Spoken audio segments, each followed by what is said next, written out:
اللہ تمہیں غیب پر مطلع نہیں فرماتا، یعنی ہمیں مومنین کو، یا وَلَٰكِنَّ اللَّهَ يَجْتَبِي مِن رُّسُلِهِ مَن يَشَاءُ، رسولوں میں بھی جنہیں منتخب فرمائے انہیں علم غیب عطا فرما دیتا ہے۔ اب اس کی تفصیلات بھی یعنی کتب عقائد کے اندر موجود ہے، تفصیل سے دیکھا جا سکتا ہے کہ انبیاء کو علم غیب کی کیفیت کیا ہے۔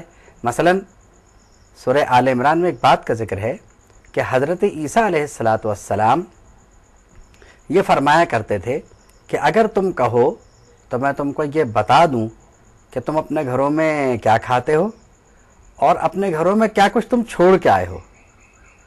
یعنی یہ دو باتیں حضرت عیسیٰ علیہ السلام علی اعلان ارشاد فرما دیا کرتے تھے اگر کوئی پوچھے، کیونکہ یہ ان کی خصوصیات میں سے تھا۔ اور جناب رسالت مآب صلی اللہ تعالیٰ علیہ وسلم کو جو علم غیب حاصل ہے اس کی تفصیلات کتب فقہ میں حاصل ہیں، کیونکہ آپ کو ما کان و ما یکون کا علم جناب رسالت مآب صلی اللہ تعالیٰ علیہ وسلم کو حاصل ہے۔ اس کی تفصیلات بھی کتب عقائد میں موجود ہیں۔ پھر فرمایا کہ فآمنوا باللہ ورسولہ، اللہ اور اس کے رسول پر ایمان لاؤ، اور اگر تم نے ایسا کیا وَإِن تُؤْمِنُوا وَتَتَّقُوا، اگر تم ایمان لے آئے اور تم نے تقوی اختیار کیا تو تمہارے لیے انتہائی عظمت والا اور انتہائی اجر عظیم ہے۔ پھر بخل کی مذمت فرمائی گئی اور یہ فرمایا گیا کہ بخل تمہارے لیے بہتر تھوڑی ہے، اس میں تو تمہارے لیے شر ہی شر ہے۔ وہ یہ سمجھ رہے ہیں کہ ان کے لیے بخل میں بہتری ہے، اس میں ان کا نقصان ہے۔ یہ شاید مال جمع کرنے کو بہتری سمجھتے ہوں گے کہ مال جمع ہو رہا ہے، لیکن وہ جمع جو ہو رہا ہے اس کے نقصانات ہیں۔ بل ہوا شر لہم، یہ تو ان کے لیے شر ہی شر ہے۔ سیطوقون ما بخلوا بہ یوم القیامہ، تو جو مال انہوں نے بخل سے بچا لیا ہے قیامت کو یہ سب توق کی صورت میں ان کے گلے میں ہوگا۔ اور یعنی اللہ ہی کا ہے جو زمین و آسمان میں ہے، اور اللہ کو تمہارے اعمال کے سب خبر ہے۔ پھر فرمایا کہ یہ کیا کہتے ہیں، اللہ نے سن لیا اس بات کو جو انہوں نے کہا کہ اللہ تعالیٰ معاذ اللہ فقیر ہے اور ہم غنی ہیں۔ یعنی ان کا جو دعویٰ ہے کہ اللہ معاذ اللہ فقیر اور ہم غنی ہیں، یہ بڑا جھوٹا دعویٰ ہے ان کا۔ یہ بھی کہتے ہیں، انبیاء کرام کو شہید بھی کرتے ہیں، تو ہم ان سے فرمائیں گے یعنی اللہ تعالیٰ کہ جلانے والے عذاب کا مزہ چکھو۔ اب یہ تو وہ ہے نا جو تم نے آگے بھیجا، وَأَنَّ اللَّهَ لَيْسَ بِظَلَّامٍ لِّلْعَبِيدِ، اللہ تعالیٰ اپنے بندوں پر ظلم نہیں کرتا۔ آگے چل کر ارشاد فرمایا گیا کہ ان کی حالت یہ ہے ان لوگوں کی کہ اس دنیاوی زندگی کو یہ ابدی زندگی سمجھ رہے ہیں۔ تو ان کو بتا دیا گیا کہ دیکھو اس خوش فہمی میں نہ رہو، دنیاوی زندگی کو ختم ہونا ہے، اور ہر جان جو ہے دنیاوی زندگی کو ختم ہونا ہے، اور ہر جان کو، ہر نفس کو موت کا ذائقہ چکھنا ہے، یعنی موت کو آنا ہے۔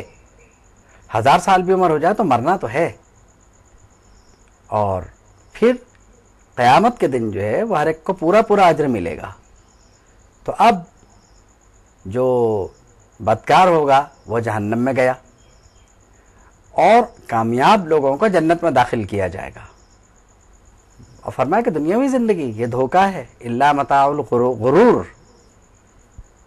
اور تمہیں مال دے کے آزمایا جائے گا، تمہیں تمہاری جانوں سے آزمایا جائے گا۔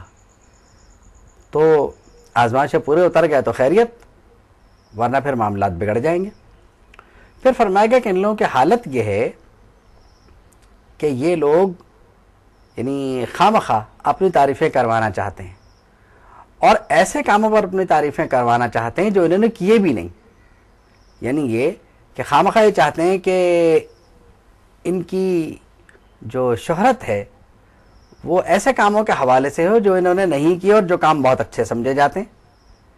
یعنی یہ لوگ ریاکار ہیں، تو ان کے لیے بھی عذاب ہے۔ ہمیں بھی ریاکاری جیسے موذی مرض سے نجات حاصل کرنے کی کوشش بھی کرنا چاہیے اور ریاکاری سے نجات حاصل کر لینا چاہیے۔ مطلب یہ کہ اپنے ذہن میں یہ بات نہیں ہونی چاہیے کہ میں بہت بڑا عالم فاضل ہوں، مجھ سے زیادہ کوئی نہیں جانتا، تو کیونکہ اگر یہ بات ہمارے ذہن میں سما گئی تو بس ہمارے لیے معاملات گئے، یعنی آخرت کی کامیابی پھر ہمیں نہیں مل سکتی۔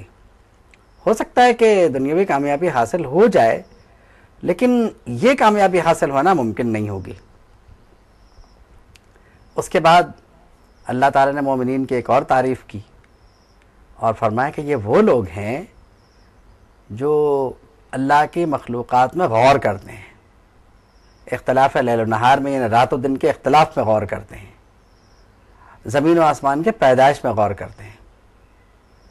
اور ان کی کیفیت کیا ہے کہ یہ ہر حال میں، یعنی اگر بیٹھے ہیں تب، کھڑے ہیں تب اللہ کا ذکر کرتے رہتے ہیں اور زمین و آسمان کی تخلیقات میں تدبر و تفکر سے کام لیتے ہیں، اور پھر عرض کرتے ہیں کہ اے ہمارے رب، بے شک کہ جو کچھ بھی تو نے پیدا فرمایا اس میں سے کوئی چیزیں بیکار نہیں ہیں، ہمیں عذاب سے بچا۔ اور پھر اس رکوع میں یعنی جیسے کہنا چاہیے کہ مسلمانوں کو بہت ساری دعاؤں کی ترغیب دی گئی، وہ سب دعائیں یاد کر کے پڑھنی چاہیے۔ اور پھر ایک بار یہ فرمایا گیا کہ کافروں کو دنیاوی زندگی دھوکے میں نہ ڈالے، یہ تو بہت تھوڑی دیر کا فائدہ ہے، پھر جہنم میں جانا ہے۔ دیکھیے کافر چونکہ دنیاوی زندگی کے دھوکے میں پڑ گیا تو فرمایا جا رہا ہے کہ یہ بہت تھوڑی دیر کی بات ہے۔ مسلمان کتنا خوش قسمت ہے کہ اسے بھی اتنی ہی تھوڑی دیر ملتی ہے، لیکن وہ اس تھوڑی دیر میں اگر اپنے پر تھوڑی سی توجہ دے لے تو جنت حاصل کر لیتا ہے۔ یعنی اپنی زندگی کا کم سے کم وقت بھی اگر وہ اللہ کی یاد میں اور اللہ کی عبادت میں صرف کرے تو اسے بہت کچھ حاصل ہوتا ہے۔ اور پھر جنت کیا ہوگی؟ اللہ کی طرف سے مہمانی۔ پھر اللہ نے مومنین کی پھر تعریف فرمائی کہ یہ وہ لوگ ہیں کہ اہل کتاب میں سے جو بھی ایمان لے آتا ہے وہ کون ہے؟ تو وہ لوگ ہیں جو وما انزل الیکم وما انزل الیہم، جو آپ کی طرف نازل ہوا، جو آپ سے پہلے نازل ہوا، یہ سب پہ ایمان لاتے ہیں۔ خاشعین للہ، اللہ سے ڈرتے ہیں، اور یہ اپنے علم کے عوض تھوڑا بہت معاوضہ قبول نہیں کرتے بلکہ جو کچھ کرتے ہیں اللہ کے لیے کرتے ہیں۔ اولئک لہم اجرہم، ان کے لیے اللہ کے ہاں اجر ہے۔ اور پھر یعنی سورت کا جو اختتام ہے اس میں مسلمانوں کو فلاح کے لیے صبر کی تلقین فرمائی گئی ہے۔ پھر سورہ نساء کا آغاز ہوتا ہے۔ اس کے بعد سورہ نساء کا آغاز ہوا۔